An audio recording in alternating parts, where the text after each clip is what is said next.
हाय, मी काजल. काल आम्हाला जायचं होतं एका बर्थडे पार्टीला, तर त्यासाठी मी रेडी होणार होते. तर मला एक पिंपल्स आला होता माझ्या गालावर, तो पण मधोमध. पण जाऊ द्या, त्याला काही आपण करू शकत नाही. तर म्हटलं त्याच्याकडे दुर्लक्ष करून आपल्याला जे रेडी व्हायचं आहे त्याच्याकडे लक्ष द्यावे. मग काय छानपैकी असा ड्रेस घातला आणि त्यानंतर सिंपल अशी तयारी करून घेतली.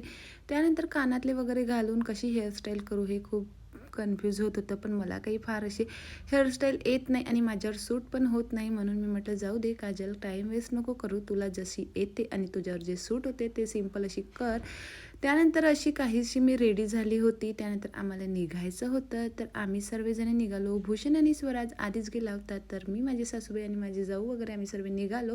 आम्ही पोहोचलो बर्थडे पार्टीला. खूप छान असं डेकोरेशन केलं होतं. तिथे पोहोचलं तर बघितलं तर तिथे असे गेम्स वगैरे सुरू होते. त्यानंतर म्हटलं चला आधी बर्थडे गर्लला विश करून स्टेजवरून येऊन जाऊ. त्यानंतर छान असं पाणी केल्यावर खूप छान असा डान्स केला आणि आईस्क्रीम खाऊन संपवला तिथला शेवटचा दिवस. त्यानंतर घरी आली. घरी आल्यावर सर्वात आधी मोठं काम म्हणजे तर फ्रेश होऊन छान चेहरा क्लीन करून घेतला आणि फेसला मॉइश्चरायझिंग करून घेतलं आणि असा संपवला आजचा दिवस. भेटूया नेक्स्ट व्हिडिओमध्ये. व्हिडिओ आवडला असेल तर लाईक, सबस्क्राईब नक्की